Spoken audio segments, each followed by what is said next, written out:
So I'm a truck driver and was working night times driving all through the night. It was around 2 a.m. in December and I was driving along a dark country road about 45 miles per hour. I slowed down to take a roundabout to get onto the freeway. As I was pulling onto the freeway, there was a man in his 40s and had his thumb up, and he gave a look as if to beg me for a lift. I noticed nothing untoward with this guy. I pulled up and the guy jumped in. I said I could take him to the next town as that was my stop, so he fell back into the seat almost relaxed. I started talking to this guy, asking where he was trying to get to, and I turned the radio down a little as I thought he couldn't hear me. He looked and said nothing. I thought, how odd, can't talk. So he smiled, and I wasn't showing a sign of feeling disgruntled. So about a mile down the road, there was a terrible smell, like he dropped his guts. I looked over to say that it's rather rude to do that. I had to double take, as the guy was not in his seat. I thought maybe he climbed on the bed, so I turned on the cabin light, and he wasn't there. He disappeared. I've never done nights from that shift on. When I got back to base, my colleague said, "You look like you've seen a ghost." Number 2. For a little background before I start with my story, I'm not schizophrenic, and there is very, very little possibility that I am, for many reasons that I won't get into because they aren't really important to the story. I feel that it's also important to note that our house has a pretty big chance of being on graves, as there are a few Civil War graves around, and there might be some unmarked ones scattered around too. Anyways, I'm an only child and very close to my mom, as my dad works and we never really spend much time together. So I definitely can tell my mom's voice apart from anyone else's. The reason for me saying this is that something managed to match my own mother's voice and even confuse me, her own flesh and blood, who has spent nearly every day of her life with her. This story starts at around, I'm going to say 10 at night, when my dad was already asleep and my mother was in the shower. She had told me around 10 minutes before she went to shower that that is what she was going to do, so that if I needed her, I knew where she was, I guess.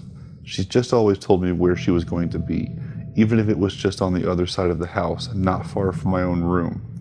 I wasn't sure if she was already out or even in the shower yet, so I went to find her, as I just couldn't manage to open up my drink on my own.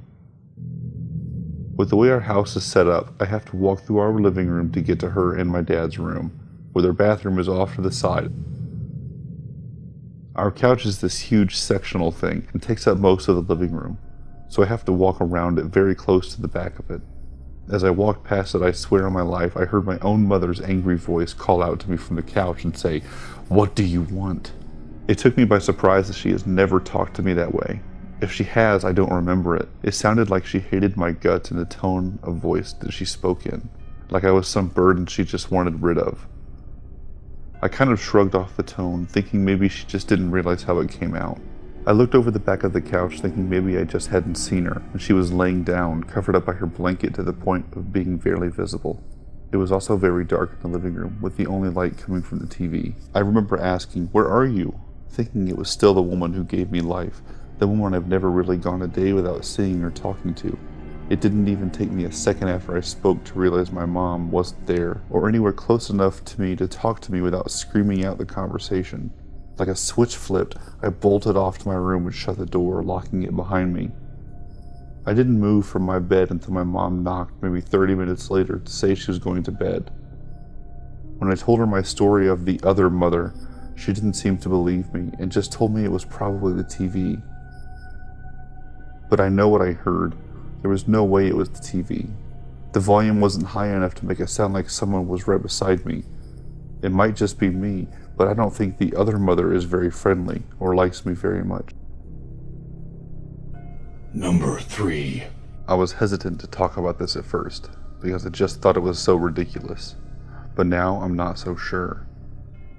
For the past month or so, I believe I have been marked by something that is less than holy. I guess I will start with the backstory of when I first noticed something strange was happening. I had dropped out of college about a year ago and have been working non-stop since then to make some extra money. I work in the fast food industry, and one evening I was taking a lunch break in my car. I noticed that there was a bunch of hair on my passenger seat, like a lot of hair. It was long and black, It was so disgusting I lost my appetite. I just thought it came from my friend that I'd given a ride the other day. I swiped it out of the car and didn't think much about it again. A few days later I was at work and we were in the middle of a lunch rush. Sometimes sauces or beverages can spill on the floor during that time. While I was working at the drive-thru window, I kept feeling like my shoes were dragging something wet, so I looked down and there was more long black hair bunched up around my shoes. It freaked me out. It was just me and the guys that day, and none of them have hair that long or that black. Slowly I started to see more and more hair pop up wherever I went. My house, the store, work, and it was happening far too often for me to think it was a coincidence anymore. I was tired of it, so I got desperate. I searched for evil spirits online that leave behind hair. It was pretty much useless until I dug into it a bit more. Apparently, a 16-year-old girl in the 1930s was sent up to an insane asylum because she smothered her siblings. She was pale and thin and had long, black, thick hair that she brushed all the time. One of the nurses that would look after her feared her deeply. The girl would refuse to take the medication from the nurse. She would fight back with kicking and screaming, and when it came to keeping up with her personal hygiene, for example hairbrushing, she would start speaking in foreign tongues and letting out blood-curdling screams. One night the nurse had finally had enough, and she went into the girl's room and smothered her with a pillow. As the girl was struggling and fighting back, she cursed the nurse, saying that she would come back to kill again. 1 month later, the nurse was found dead in her home, clutching a Bible, her body covered head to toe in bruises and drained of blood, and her bed covered in thick black hair. From what I could research, it seemed like there were only 2 other cases similar to mine. One person would find hair on their beds, shoes, backpacks, etc.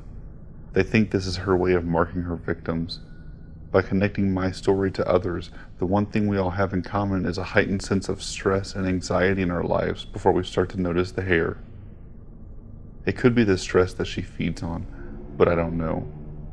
All I know right now is that the hair she leaves behind is her first sign of a mark.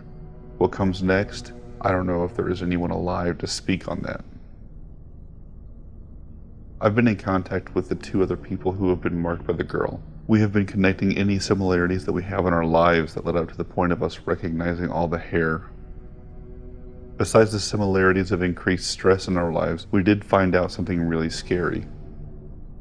I have been in a really low point in my life after I dropped out of school and took on a heavy working load. I don't practice or believe in any religions really, so I didn't have anything to express my feelings towards. But one night a few months ago I was going through a depressive episode, and I remember I wrote myself a note of all the things that were making me mad in my life. I put it inside my pillowcase and went to sleep. The next morning I forgot I put it there and threw it out. But the other 2 people I have been talking to said they did similar things. One guy had just gotten out of a 5-year relationship because he found out his significant other was cheating, but he kept a ring that he had given her as a gift. He said he put it in his pillowcase, and the other person said she keeps her journal where she writes out her feelings every night under her pillow. We think because the girl smothered her siblings with a pillow, and then was smothered herself with a pillow, she finds channels into her next victims through the same medium. She feeds off the negative energy that we leave behind and latches on to us. This is just a theory at the moment. By me posting our story, we hope that others who have been marked help confirm our theory. Number 4. So here's some background on my house. It was built in the 1950s, so it's pretty old and pretty small. There used to be a garage, but whoever lived in it before us turned it into an extra room. It's a small room, but it's shaped pretty weird.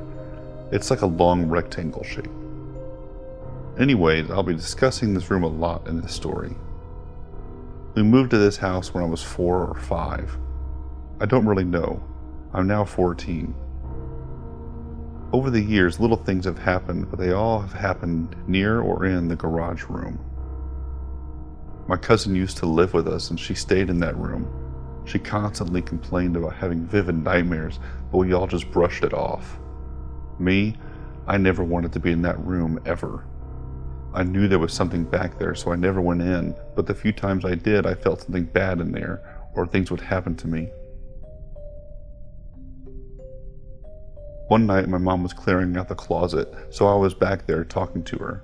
There's a shelf with a TV on it. The plug socket is directly underneath the shelf.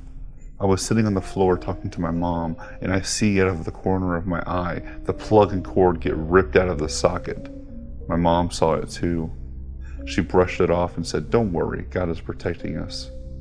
She says stuff like that when things like this happen. Fast forward a year later, my mom is vacuuming the hallway leading into the garage. Fast forward a year later, my mom is vacuuming the hallway leading into the garage room. She saw a small figure sitting on the doorway to the room, just for a second though. She didn't tell me this until I was older because she didn't want to scare me. But as I said earlier, it's just small things. What I'm about to say only happened yesterday. My little sister was watching TV in there. It was just me and her this time. My parents were at work. She came running into my room, scared and shaking, saying someone was banging on her door and the window. I wasn't surprised by this. I just let her sit in my room and play Sims 4 until my mom came home. As I'm writing this, I do remember one scary thing that happened to my brother. His room is right next to the garage room. He was asleep, but he woke up to an unknown force choking him. It stopped after a few seconds. I don't know if this was just a sleep paralysis experience or if he was fully awake and it was something really trying to choke him. I'm not sure. All I know is we are moving to another state in June, far away from this house. We'll never really know what is here.